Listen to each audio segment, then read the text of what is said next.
Ya Allah. Terus bagaimana hubungan dengan anak saya yang sekolah di pesantren, Pak?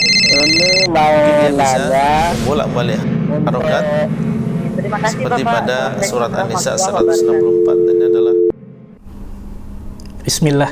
Assalamualaikum warahmatullahi wabarakatuh. Alhamdulillah hamdan katsiran thayyiban mubarakan fi kama yuhibbu rabbuna wa yarda. Wassalatu wassalamu ala Rasulillah wa ala alihi wa ashabihi wa man tabi'ahum bi ihsanin ila yaumiddin, amma ba'du. Ikuti Islam azakumullah, para pemirsa Fatwa TV dan juga para pendengar radio dimanapun Anda berada. Alhamdulillah senang sekali di kesempatan yang berbahagia ini kami dapat menyapa Anda kembali di program live interaktif pembahasan tema tentang jalan lurus akidah, dan program ini diasuh dan juga dibimbing oleh guru kita Al-Ustadz Dr. Abdullah Roy Hafizahullahu Ta'ala, yang dimana beliau adalah salah satu anggota Dewan Fatwa Perhimpunan Al-Irsyad. Salawat dan salam semoga tersampaikan dan kepada suri teladan kita Nabi Muhammad Sallallahu Alaihi Wasallam beserta para keluarganya, para sahabatnya, juga para pengikutnya yang setia hingga akhir zaman nanti. Ikuti Islam azakumullah, kami informasikan juga kepada Anda untuk live interaktif ini kami direlay oleh beberapa stasiun radio yang tergabung di RTVC, Asosiasi Radio dan Televisi Islam Indonesia.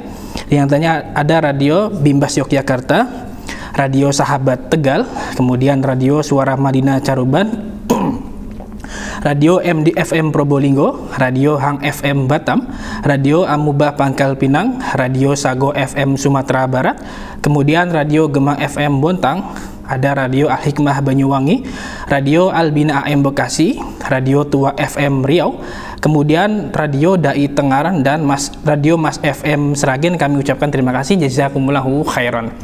Dan alhamdulillah telah terhubung bersama guru kita Al-Ustadz Dr. Abdullah Roy Hafizahullahu Ta'ala langsung dari kediaman beliau di Pandeglang, Banten, dan kita sapa beliau. Assalamualaikum warahmatullahi wabarakatuh, Ustadz. Waalaikumsalam warahmatullahi wabarakatuh. Nah, ahlan Ustadz, bagaimana kabarnya Ustadz? Ahlan bikum. Gimana antum, Akh Rahmat? Alhamdulillah kita di sini baik di Pandeglang. Alhamdulillah di sini kita baik-baik saja, Ustadz.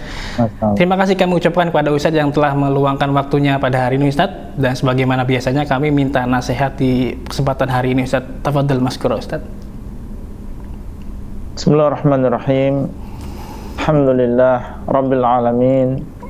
Wabihi nasta'inu ala umuri dunya waddin. Wa sallallahu ala nabina Muhammadin wa ala alihi wa ashabihi wa tabi'ina lahum bi ihsanin ila yaumiddin wa sallama tasliman katsiran, amma ba'd.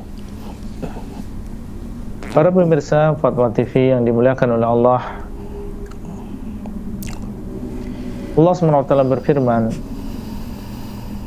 di dalam Al-Quran yang ini menunjukkan tentang keutamaan dan pahala yang Allah janjikan bagi orang yang mau mengikuti sunnah Rasulullah Sallallahu Alaihi Wasallam.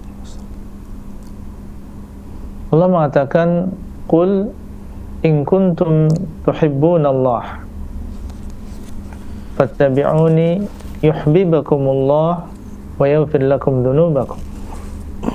Wallahu ghafurur rahim." Katakanlah, kalau kalian benar-benar cinta kepada Allah, maka hendaklah kalian mengikuti aku. Niscaya Allah SWT akan mencintai kalian dan mengampuni dosa-dosa kalian.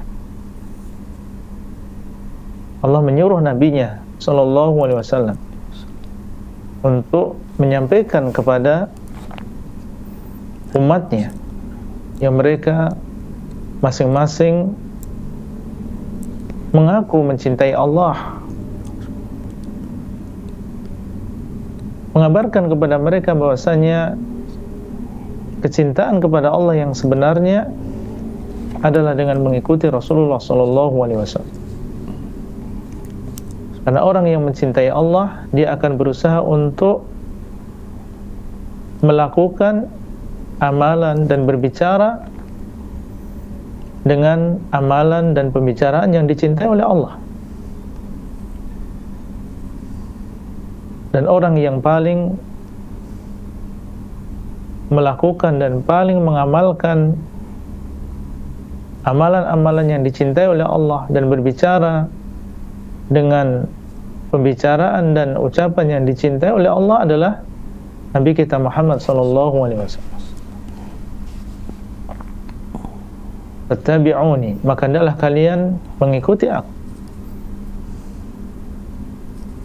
Laksanakan sunnah beliau sallallahu alaihi wasallam, membenarkan kabar-kabar beliau, laksanakan perintah beliau, meninggalkan larangan beliau sallallahu alaihi wasallam. Fattabi'uni, maka hendaklah kalian mengikuti aku. Apa pahala yang Allah janjikan di dalam ayat ini bagi setiap orang yang mau kembali kepada sunnah, mengikuti Rasulullah sallallahu alaihi wasallam, meninggalkan bid'ah di dalam agama? Yuhibbukumullah, maka Allah SWT akan mencintai kalian. Dan inilah yang sangat didambakan dan diharapkan oleh seorang muslim, yaitu menjadi orang yang dicintai oleh Allahu Rabbul Alamin. Kalau seseorang sudah dicintai oleh Allah, maka jangan kita tanya apa yang akan didapatkan oleh orang tersebut. Penjagaan dari Allah, pertolongan dari Allah, taufik dari Allah. Apabila dia berdoa dikabulkan oleh Allah, apabila dia meminta perlindungan maka akan dilindungi oleh Allah. Wa yaghfir lakum dzunubakum, dan Allah SWT akan mengampuni dosa kalian. Kalau kita memang merasa diri kita ini banyak dosanya, banyak lalainya, banyak maksiatnya, maka ikutilah Rasulullah SAW, kembalilah kepada sunnah, pelajarilah agama kita dengan sebaik-baiknya, dan amalkan sesuai dengan pemahaman yang benar, yaitu pemahaman para sahabat radhiyallahu ta'ala anhum. Maka ini akan menjadi sebab kita diampuni dosanya oleh Allah SWT. Tentunya ini adalah dua keutamaan yang agung bagi orang yang mengikuti sunnah Rasulullah SAW. Kemudian Allah mengatakan wallahu ghafurur rahim, dan Allah SWT dialah yang maha pengampun lagi maha penyayang. Itu mungkin nasihat singkat di awal pertemuan ini, semoga bermanfaat. Barakallahu fikum. Nah, Ustaz, jazakallahu khairan wa barakallahu fikum atas nasihat yang sangat bermanfaat sekali di kesempatan kali ini. Semoga Allah Subhanahu wa taala senantiasa memberikan taufik dan hidayah untuk kita untuk bisa memahami dan juga mengamalkan, ya. Barakallahu fikum. Ikhwatul Islam, adzani Allah wa iyyakum, kami kabarkan kepada Anda untuk jika Anda ingin mengajukan pertanyaan, Anda bisa menghubungi layanan telepon kami di 021 2123 2333, di 021 2123 2333. Silakan, semoga Allah mudahkan. Dan kepada Ustadz, sambil menunggu penelpon yang masuk, kita bacakan pertanyaan yang sudah di website, Ustadz. Ya, tonton. Bismillah. Pertanyaan dari Abdullah di Pekanbaru, Riau. Assalamualaikum Ustadz, ahsanallahu ilaikum. Ketika kita sudah berusaha mencari hidayah namun tak kunjung jumpa, apa yang harus kita lakukan, Ustadz? Mohon nasihatnya, jazakallahu khairan. Ya. Pertanyaan dari saudara Abdullah di Riau, dan jazakallahu khairan atas kebersamaannya di malam hari ini. Beliau bertanya tentang bagaimana seandainya seseorang sudah berusaha untuk mendapatkan hidayah namun belum dia dapatkan. Ini istilah dari beliau, atau belum beliau jumpai yang demikian. Para pemirsa yang dimuliakan oleh Allah, kita di dalam sebuah hadis, ya, Allah SWT dalam hadis qudsi mengatakan, kullukum dhallun ya ibadi, kullukum dhallun illa man hadaituhu fastahduni ahdikum. Wahai hamba-hambaku, masing-masing dari kalian adalah sesat, maka hendaklah kalian sesat kecuali orang yang aku berikan petunjuk. Maka hendaklah kalian meminta petunjuk kepadaku, niscaya aku akan memberikan petunjuk kepada kalian. Diskusi ini menunjukkan kepada kita bahwasanya masing-masing dari kita disuruh oleh Allah SWT untuk meminta petunjuk. Dan di antara doa yang sangat berbarakah, dan ini adalah doa yang paling baik sebagaimana ucapan Syekhul Islam Ibn Taimiyah, adalah meminta hidayah kepada jalan yang lurus yang Allah SWT sebutkan di dalam surat Al-Fatihah. Ihdinas siratal mustaqim. Tunjukilah kami ya Allah jalan yang lurus. Allah pilih doa ini di sekian atau di antara sekian banyak doa. Ada ribuan doa, tapi Allah SWT memilih doa yang satu ini untuk dibaca oleh setiap muslim dan juga muslimah di dalam sholatnya, di dalam setiap rakaat di dalam sholat. Tunjukilah kami ya Allah jalan yang lurus. Apa yang dimaksud dengan tunjukilah kami jalan yang lurus? Ada dua makna. Makna yang pertama adalah meminta kepada Allah untuk ditunjukkan jalan tersebut, dinampakkan. Yang sebelumnya tidak terlihat, meminta kepada Allah dinampakkan. Yang sebelumnya samar, minta diperjelas oleh Allah SWT. Ini makna yang pertama. Kemudian makna yang kedua adalah ditunjukkan kepada jalan yang lurus, yaitu dimudahkan untuk menempuh jalan tersebut. Bukan hanya sekedar dinampakkan saja, diperlihatkan saja, tapi juga dimudahkan oleh Allah untuk menempuh dan berjalan di atas jalan tersebut. Barulah apabila seseorang mendapatkan dua perkara ini, berarti dia berada di atas jalan yang lurus. Ilmu dan juga amal. Dia mengetahui tentang jalan lurus tadi, dan dia mengamalkan dan berjalan di atas jalan lurus tadi. Kalau saudara Abdullah yang ada di Riau, dan semoga beliau bersama kita malam hari ini, maksudnya adalah mencari hidayah di sini adalah mengamalkan, padahal beliau sudah tahu sunnah. Ya, sudah tahu sunnah yang benar adalah manhaj salaf, tapi dia kurang mengamalkan isinya. Maka perlu di sini kesungguhan di dalam pertama doa kita, tentu doa yang disebutkan oleh Allah SWT dalam surat Al-Fatihah. Bersungguh-sungguh kita dalam meminta kepada Allah hidayah dari hati kita yang paling dalam, meminta ditunjukkan hidayah tersebut dan jalan yang lurus tersebut, dan juga meminta kepada Allah semoga dimudahkan untuk mengamalkan hidayah tersebut dengan kesungguhan di dalam hati. Dan tentunya bukan hanya sekedar doa saja, kita juga diperintahkan untuk mengambil sebab. Baik, doanya berisi supaya ditunjukkan jalan yang lurus. Apakah kemudian kita hanya berleha-leha saja, berdiam saja tanpa mengambil sebab? Kita harus berjalan, kita harus berusaha bagaimana supaya kita benar-benar bisa melihat jalan yang lurus tersebut. Bagaimana caranya? Caranya adalah dengan menuntut ilmu agama, belajar, menghadiri majelis ilmu, mempelajari agama Allah. Ketika kita berdoa, misalnya minta diberikan keturunan, tentunya kita sertai dengan usaha.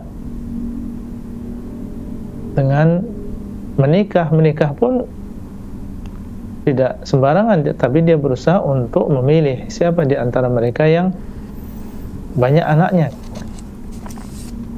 Ketika kita berdoa kepada Allah meminta rezeki, kita sertai dengan usaha, yaitu dengan bekerja, mengambil sebab.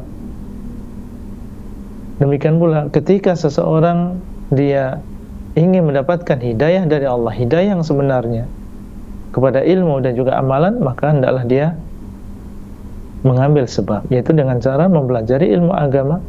Dan kalau dia sudah belajar, sudah mendengar, sudah membaca, dan itu adalah kebenaran, maka dia mengamalkan kebenaran tersebut. Jangan setelah dia dapatkan, setelah dia pelajari, kemudian dia tinggalkan. Ya, karena ketika dia meminta kepada Allah petunjuk kepada jalan yang lurus, berarti dia meminta ilmu dan juga amalan. Kalau sudah dia dapatkan ilmunya, maka segera dia amalkan apa yang dia dapatkan tadi. Wallahu ta'ala a'lam. Nah, Terima kasih Ustaz, jazakallahu khairan atas jawaban dan penjelasannya. Demikian Bapak Abdullah, semoga bisa menjadi tambahan ilmu yang bermanfaat. Dan kita angkat pertanyaan via telepon yang sudah masuk. Assalamualaikum Fatwa TV. Waalaikumsalam warahmatullahi wabarakatuh. Nah, dengan Ibu Rusmini di Pacitan Ibu ya. Silakan Ibu. Iya betul. Assalamualaikum warahmatullahi wabarakatuh, Ustaz.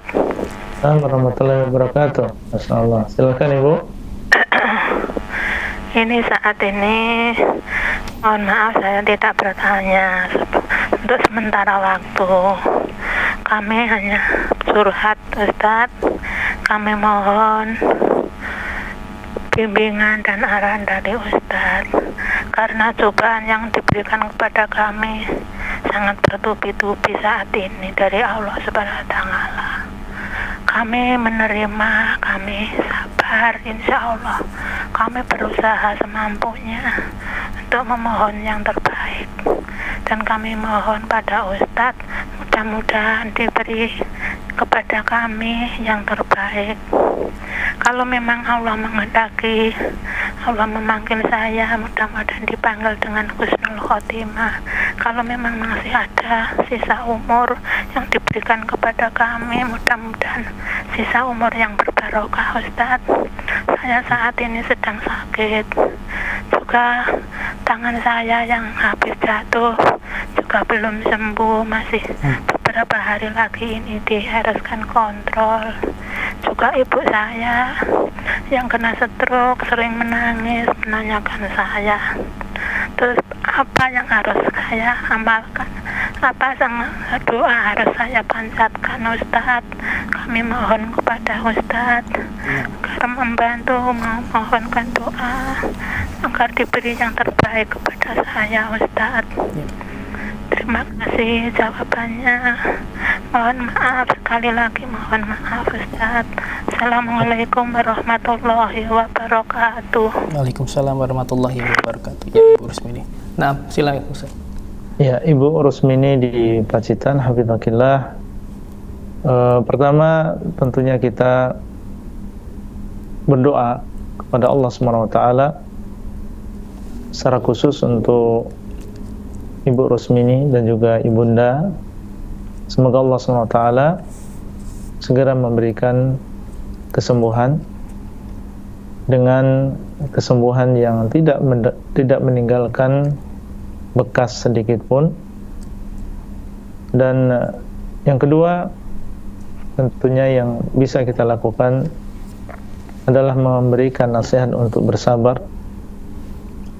Dan Allah SWT telah mengabarkan wa basyiris sabirin, dan berikanlah kabar gembira bagi orang-orang yang bersabar. Siapa mereka? Alladzina idza asabathum musibatun qalu inna lillahi wa inna ilaihi raji'un. Yaitu orang-orang yang apabila ditimpa musibah, mereka mengatakan sesungguhnya kami adalah milik Allah, dan sesungguhnya kami akan kembali kepada Allah. Kalimat ini kalau kita renungi, maka insyaallah akan hilang apa yang ada di dalam hati kita berupa kesedihan, kekhawatiran, Inna lillah, sesungguhnya kita semua adalah milik Allah. Kita dan juga harta kita, jiwa dan juga raga kita adalah milik Allah. Dan Allah SWT dialah yang memberikan dan dialah yang mengambil. Wa inna ilaihi raji'un, dan sungguhnya kami dan kita semuanya akan kembali kepada Allah. Semuanya. Dan ini tidak memandang orang yang sedang sakit ataupun orang yang sehat, orang yang sudah tua maupun orang yang masih muda, semuanya akan kembali kepada Allah.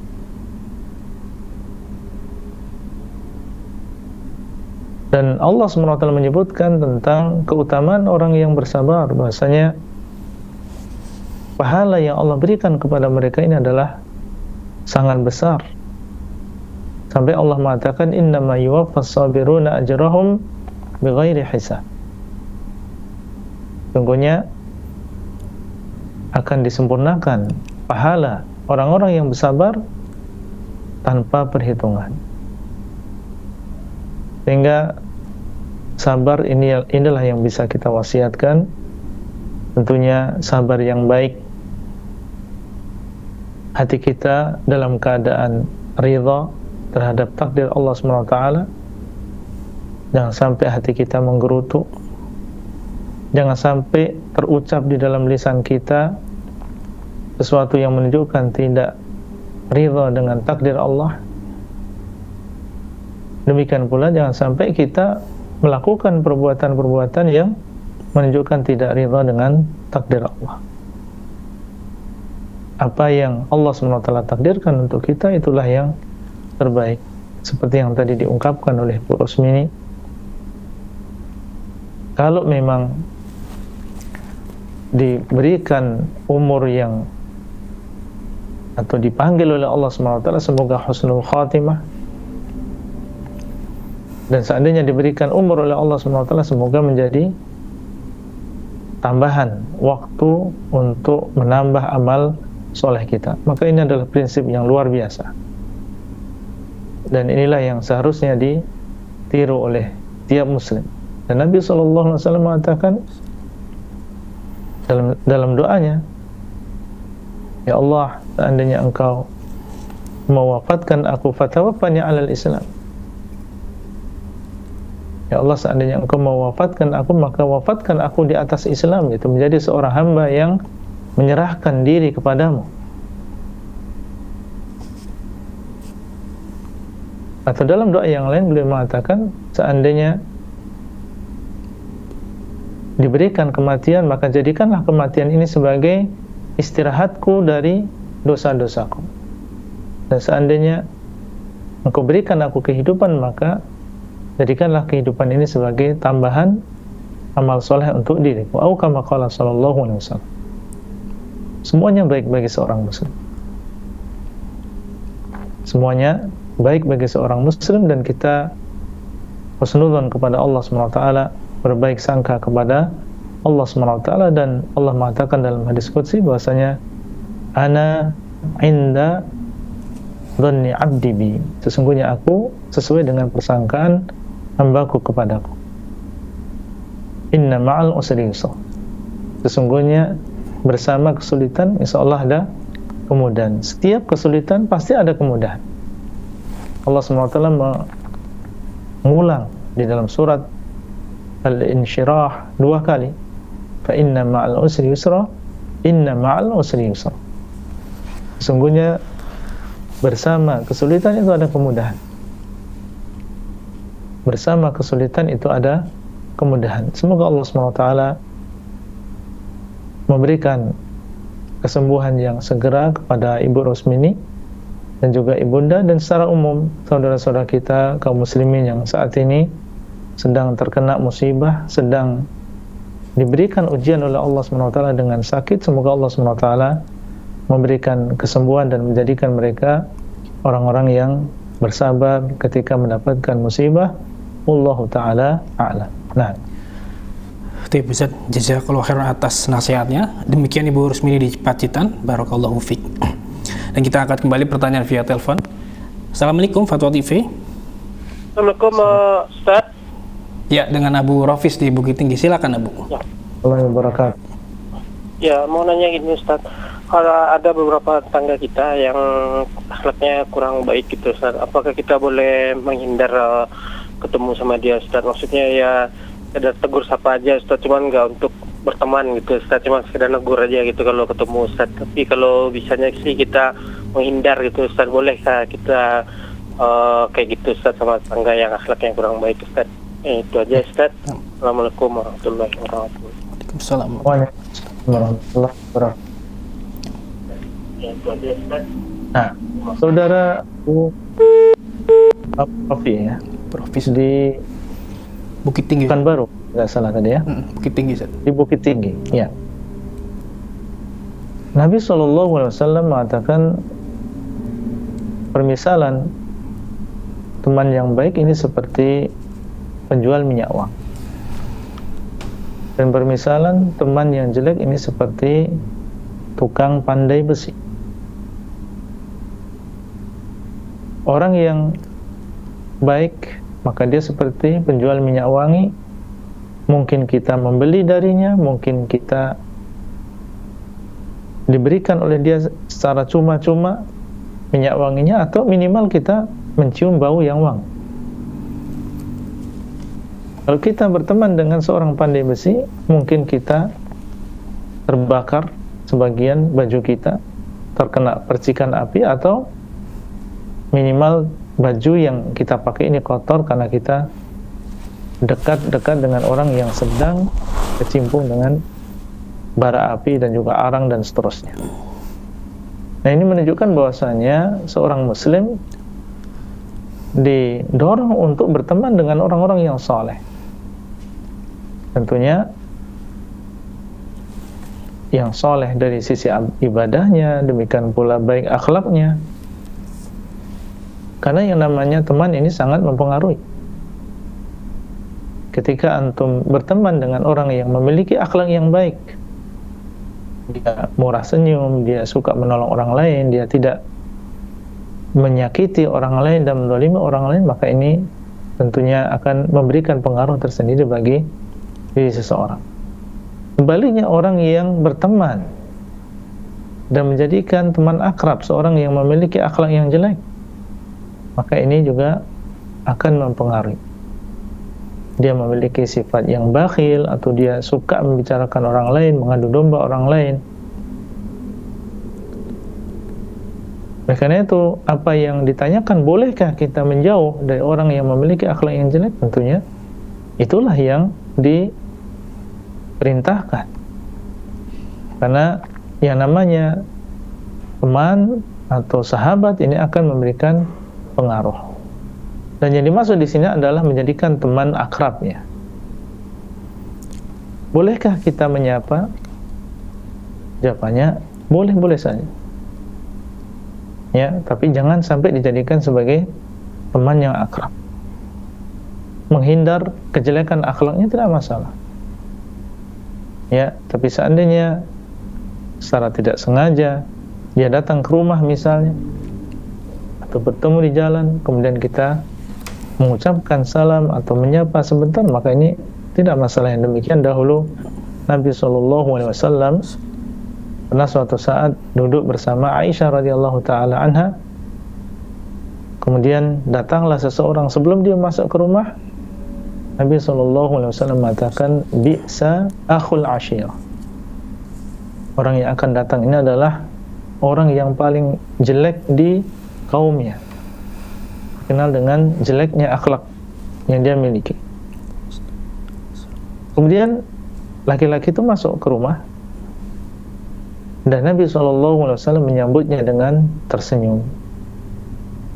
Ketika dia sudah pergi, maka Aisyah radhiyallahu taala anha bertanya kepada Rasulullah SAW, wahai Rasulullah, tadi sebelum dia datang engkau mengatakan demikian, ketika dia datang masuk ke rumah engkau tersenyum kepadanya.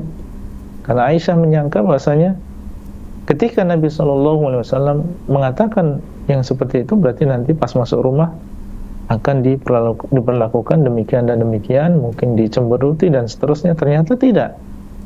Nabi SAW tersenyum.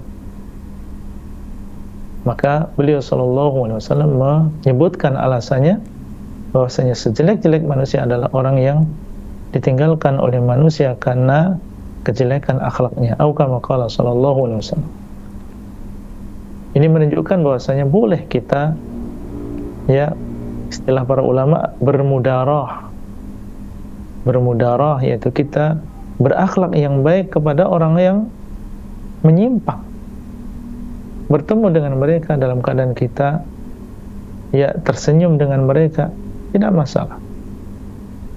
Dan ini bukan berarti kita loyal dan ridha dengan apa yang ada pada dirinya berupa penyimpangan. Ini dinamakan dengan mudarah, ya, berakhlak yang baik. Dan mungkin dengan sebab ini kita bisa jadikan ini sebagai wasilah, sebagai cara untuk menyampaikan nasihat kepada orang tersebut. Wallahu ta'ala a'lam. Nah, Masya Allah, Ustaz, jazakallahu khairan atas jawaban dan penjelasannya. Demikian Abu Rafiz di Bukit Tinggi, semoga bisa menjadi tambahan ilmu yang bermanfaat. Kita angkat kembali pertanyaan via website, Ustaz. Bismillah, dari hamba Allah di Pekanbaru, Riau. Assalamualaikum Ustaz, izin bertanya, apakah sulap itu hukumnya syirik akbar atau masih di derajat sihir ya Ustaz? Dan apakah sama dosa orang yang melakukan sulap dengan yang menontonnya? Mohon penjelasannya, jazakallahu khairan. wallahu alam. Sulap di sini berbeda-beda. Ada di antaranya yang mungkin sampai kepada kesyirikan karena sang penyulap menggunakan sihir, benar-benar menggunakan sihir, yang meminta bantuan kepada syaitan. Ini hukumnya adalah syirik akbar kalau demikian. Ya, karena syaitan tidak mungkin membantu seseorang sehingga dia bisa berjalan di atas air atau terbang atau bisa terbelah badannya misalnya, kecuali dengan bantuan dari syaitan. Dan ada di antara jenisnya yang tidak sampai kepada derajat demikian. Mungkin dari kepandaian atau kecepatan tangan misalnya, atau dengan trik-trik yang menipu, tidak terlihat, maka tidak bisa disamakan satu dengan yang lain. Ada sulap yang sampai kepada sihir dan ada di antaranya yang melalui kecepatan tangan atau penipuan, ya, menipu tidak kelihatan. Baik, bagaimana hukumnya? Yang demikian para ulama telah berbicara dengan yang di dalam masalah ini, dan minimal wallahu ta'ala alam ini adalah, kalau yang syirik besar tentunya jelasnya itu keluar dari agama Islam, dan orang yang melihatnya maka meskipun dia adalah seorang muslim, maka tidak sepantasnya dia melihat orang yang melakukan praktek sihir. Khawatirkan yang demikian akan memberikan pengaruh pada diri seseorang. Mungkin awalnya dia mengingkari, tapi lama-kelamaan, ya, karena syaitan ini terus menggoda, dia akan kecanduan, dan dikhawatirkan yang demikian akan membawa dia kepada keridhaan terhadap sihir itu sendiri, dan ini berbahaya bagi akidah seseorang. Adapun kalau sulap itu karena cepatan tangan atau karena tipuan, maka minimal ini adalah melihatnya adalah perbuatan yang sia-sia. Ya, seorang muslim ini dituntut untuk menjaga waktunya. Dan Nabi SAW mengatakan, min husni islamil mar'i tarkuhu ma la ya'ni. Termasuk kebaikan seorang muslim adalah ketika dia meninggalkan apa yang tidak bermanfaat dari. biasanya orang yang melihatnya kemudian dia ingin mempraktekkan, apalagi kalau dia tahu triknya, dia ingin mempraktekkan kepada orang lain. Jadi dikhawatirkan ini terjerumus ke dalam penipuan atau berbohong kepada orang lain. Ala kulli hal, sulap dengan berbagai jenisnya, seorang muslim menjauhi yang demikian dan juga menjauhi untuk melihat yang demikian. Wallahu ta'ala a'lam. Nah, Baik Ustaz, jazakallahu khairan wa barakallahu fikum atas jawaban dan penjelasannya. Demikian yang bertanya, semoga bisa difahami. Ikhwatul Islam, azakumullah, kami ingatkan kepada Anda yang jika Anda ingin mengajukan pertanyaan kepada Ustaz, silakan Anda bisa menghubungi layanan telepon kami di 021 2123 2333. Silakan, semoga Allah mudahkan. Dan kita bacakan pertanyaan berikutnya Ustaz dari Budi di Singkawang, Kalimantan Barat. Assalamualaikum Ustaz, tentang kondisi keanehan yang terjadi di keluarga dan tempat tinggal kami. Saya mau bertanya, bagaimana seandainya di rumah kami ada buhul sihir yang sudah terpendam lama di dalam tanah dan tanah sekitar pun halamannya sudah ditembok. Bagaimana cara menghilangkannya Ustadz? Mohon nasihatnya, jazakallahu khairan. Kalau memungkinkan untuk bisa membongkar kembali dan mencari kembali buhul tadi untuk dimusnahkan dan dibakar, maka kita lakukan. Kalau memungkinkan, dan mudah bagi kita untuk mendapatkannya. Tapi kalau tidak memungkinkan, kalau memang ada di antara saudara kita yang terkena sihir dan ada hubungannya dengan buhul tadi, sementara buhul tadi tidak bisa diambil atau tidak bisa dimusnahkan, maka kita melakukan pengobatan sesuai dengan apa yang bisa kita lakukan dengan meruqyah dengan Al-Quran, dengan doa-doa Nabi SAW. Nah, barakallahu fikum. Masya Allah, Ustaz, jazakallahu khairan wa barakallahu fikum atas jawaban dan penjelasannya. Demikian yang bertanya, semoga bisa difahami. Ini kita bacakan pertanyaan kembali Ustaz. Nah, kita angkat pertanyaan via telepon yang sudah masuk. Ya. Assalamualaikum Fatwa TV. Waalaikumsalam warahmatullahi. Ya, dengan siapa di mana Bapak? Ini dari Timur Tulung Agung Ustaz. Dengan siapa? Mohon maaf. Dari Tulung Agung, Jawa Timur. Dari Tulung Agung, Jawa Timur. Ya, silakan. Assalamualaikum Ustaz. Assalamualaikum warahmatullahi. Ini begini Ustaz. Dalam Al-Quran ada bacaan kulli nafsin dha'iqatul maut innama tuwaffawna ujurakum yawmal qiyamah faman zuhziha 'anil nar wa udkhilal jannata faqad faz wa mal hayatud dunya illa mata'ul ghurur. Kullu nafsin dha'iqatul maut, setiap yang hidup itu pasti mati. Orang yang sudah mati ini bisa ditolong oleh orang yang hidup melalui doa, makan antara lain menyederkahi, terus menghajikan. Apakah doa itu cukup kalau orang satu Allahumma firlah dan seterusnya? Kalau orang perempuan, orang laki-laki Allahumma firlahu dan seterusnya. Maka kalau orang banyak Allahumma firlahum dan seterusnya, apakah cukup dengan itu? Tolong. Ya, cukup pertanyaan Bapak? Ya. Jelas pertanyaan Ustaz apa? Ya. Assalamualaikum warahmatullahi wabarakatuh. Waalaikumsalam warahmatullahi wabarakatuh. Nah, silakan Ustaz. Orang yang sudah meninggal dunia, sebagaimana kita tahu, terputus amalannya. Idza mata ibnu Adam inqata'a anhu 'amaluhu illa min salah. Terputus amalannya kecuali dari 3 perkara. Jadi asalnya dia sudah tidak bisa mengamalkan sesuatu apapun kecuali dari 3 perkara. Yang pertama adalah sedekah jariyah, sedekah yang berjalan yang dia dahulu pernah infakkan semasa hidupnya, dan sedekahnya berupa jariyah yang berjalan, artinya masih dimanfaatkan oleh kaum muslimin seperti masjid atau ma'had atau madrasah. Meskipun dia meninggal dunia, maka dia akan terus mendapatkan pahala.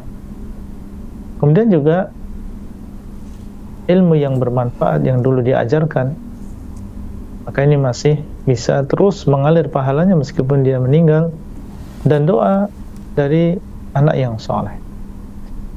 Tapi di sana ada amalan yang bisa dilakukan oleh orang yang hidup untuk memberikan manfaat kepada orang yang meninggal dunia. Di antaranya adalah doa. Ya, kalau amalan dia sendiri, itu amalan orang yang meninggal itu sendiri sudah terputus. Tapi kita yang masih hidup bisa melakukan sesuatu yang memberikan manfaat kepada saudara kita yang sudah meninggal dunia. Ya, di antaranya adalah doa. Contoh yang disebutkan oleh hamba Allah dari Tulung Agung tadi, bisa. Itu adalah bagian dari doa.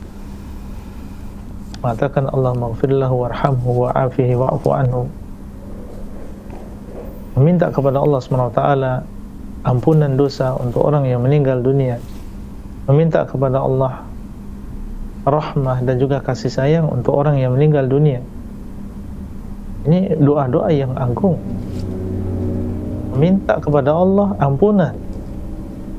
Mungkin orang yang meninggal dunia, dia meninggal dunia dan ada sebagian dosanya yang dia belum memohon ampun kepada Allah.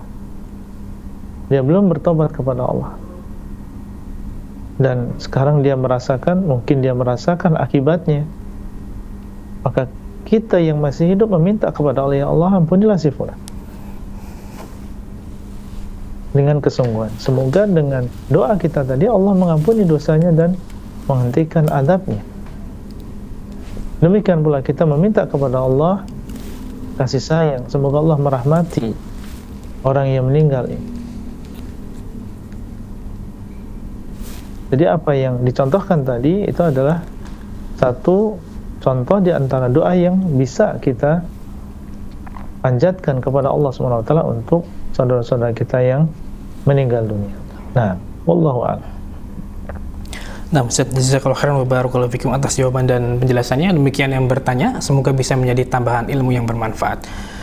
Ikhwatul Islam, azakumullah, para pemirsa Fatwa TV dan para pendengar radio dimanapun Anda berada. Silakan jika Anda ingin mengajukan pertanyaan, Anda bisa menghubungi layanan telepon kami di 021 2123 2333 di 021 2123 2333. Silakan.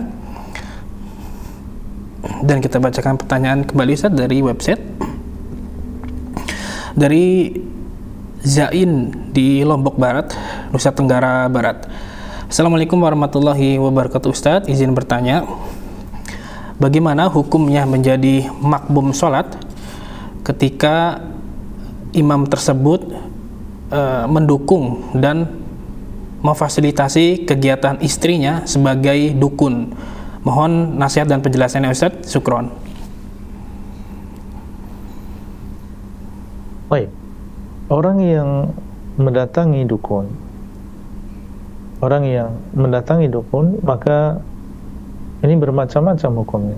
Ada di antara mereka yang sampai kepada kekufuran, dan ada di antara mereka yang tidak sampai kepada kekufuran.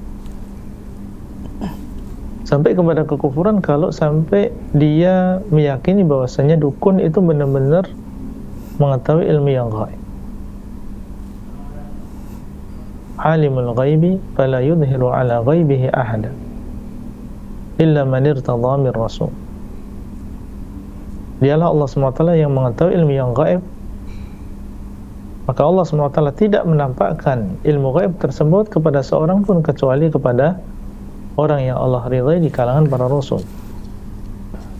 Kalau dia meyakini ada selain Rasul yang mengetahui ilmu yang gaib, padahal Rasul sendiri juga tidak semua ilmu gaib beliau ketahui. Beliau mengetahui ilmu gaib yang diberitahu oleh Allah.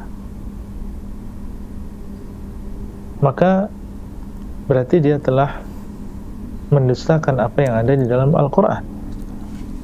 Sehingga Nabi SAW mengatakan, man ata kahinan fasa'alahu an syai' fasaddaqahu bima yaqul faqad kafara bima unzila ala Muhammadin sallallahu alaihi wasallam. Barang siapa yang mendatangi dukun, bertanya, membenarkan apa yang dia ucapkan, maka sungguh dia telah kufur terhadap apa yang diturunkan kepada Nabi sallallahu alaihi wasallam. Karena di antara yang diturunkan kepada beliau ayat-ayat yang isinya tidak mengetahui yang gaib kecuali Allah.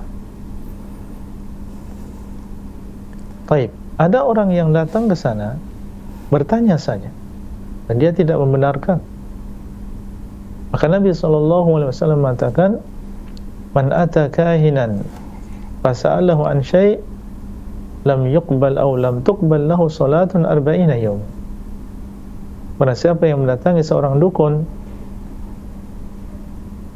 bertanya kepadanya tentang sesuatu, maka tidak diterima darinya salat selama 40 hari. Ini jenis yang kedua, dan para ulama menjelaskan ini menunjukkan bahwasanya dia tidak kufur. Kenapa demikian? Karena Nabi SAW mengatakan tidak diterima darinya salat selama 40 hari. Seandainya dia kufur, maka tidak akan diterima darinya salat dan tidak dibatasi dengan 40 hari saja. Sehingga wallahu ta'ala a'lam, seandainya imam tadi termasuk orang yang membenarkan bahwasanya selain Allah ada yang mengetahui ilmu yang gaib, istrinya mengetahui ilmu yang gaib selain Allah, maka ini tentunya adalah sebuah kekufuran. Tidak boleh kita sholat di belakang orang yang jelas kekufurannya. Tapi kalau dia bukan termasuk yang demikian, ya dia memfasilitasi, tapi belum tentu dia membenarkan. Ya, mungkin karena hawa nafsu dunia, karena melihat mungkin penghasilannya lumayan daripada nggak ada, dia sendiri juga terbatas misalnya, sementara dirinya mungkin mengingkari atau dirinya tidak meyakini yang demikian. Jadi wallahu ta'ala alam, di sini ada perincian. Seandainya dia bukan termasuk golongan yang pertama, tapi dia termasuk golongan yang kedua, dia tidak meyakini sebenarnya bahwasanya ada yang mengetahui ilmu yang gaib selain Allah, tapi karena hawa nafsunya akhirnya dia melakukan yang demikian, memberikan rumah, memberikan kamar dan seterusnya, maka ini tidak sampai kepada kekufuran. Tentunya seorang muslim ketika melihat saudaranya berada atau melakukan kemungkaran, maka hendaklah dia menasihat, membawakan dalil tentang masalah perdukunan. Semoga dengan nasihat yang dia berikan kepada imam tadi, tentunya dengan cara yang baik, ini menjadi sebab dia mendapatkan hidayah dan juga istrinya gitu. Jadi bukan hanya terbatas pada bolehkah saya sholat di belakangnya, tapi kalau bisa ya, kalau kita punya kemampuan, kita memberikan nasihat dan juga mengingkari kemungkaran. Wallahu a'lam. Nah, Ustaz, Masya Allah, jazakallahu khairan wa barakallahu fikum atas jawaban dan penjelasannya. Demikian bertanya, semoga bisa difahami. Nah, kita bacakan pertanyaan kembali dari website, Ustaz. Dari Abduh di Riau, Pekanbaru. Assalamualaikum Ustaz, ahsanallahu ilaikum. Misalnya seseorang sudah berusaha mencari kebenaran namun tidak kunjung jumpa, padahal dia sangat kebingungan dan takut kalau dia melakukan perbuatan yang menyebabkan murtad. Apa yang harus dia lakukan ya Ustaz? Mohon nasihat dan penjelasannya, jazakallahu khairan. Pertanyaannya sepertinya hampir sama dengan pertanyaan yang pertama tadi ya, dari Abdullah Rio. Tadi yang pertama Abdullah Rio, yang ini? Yang ini atas nama Abdul, Ustaz. Dari Rio juga? Nama dari Rio juga, Ustaz. Iya. Ya, anak khawatirnya itu dari penanya yang sama. Iya. Kita skip, Ustaz, insyaallah. Ya. Kita cari pertanyaan berikutnya. dari hamba Allah di dari hamba Allah di Jakarta, Ustaz. Bismillah. Ustaz izin bertanya, bagaimana hukum mengganti nama bayi jika bayi tersebut sering menangis atau sakit? Berhubung di tengah pemahaman masyarakat sekarang ini biasanya dianjurkan untuk mengganti nama bayinya tersebut. Apakah hal demikian dibenarkan dalam agama Islam ya Ustaz? Mohon penjelasannya, syukron. Tidak ada di sana dalil bahwasanya ketika bayi itu sakit atau sakit-sakitan sebabnya adalah karena namanya. Ini nggak ada dalil yang demikian. Kita harus, yang seperti ini kita harus kembali kepada Al-Quran dan juga Sunnah.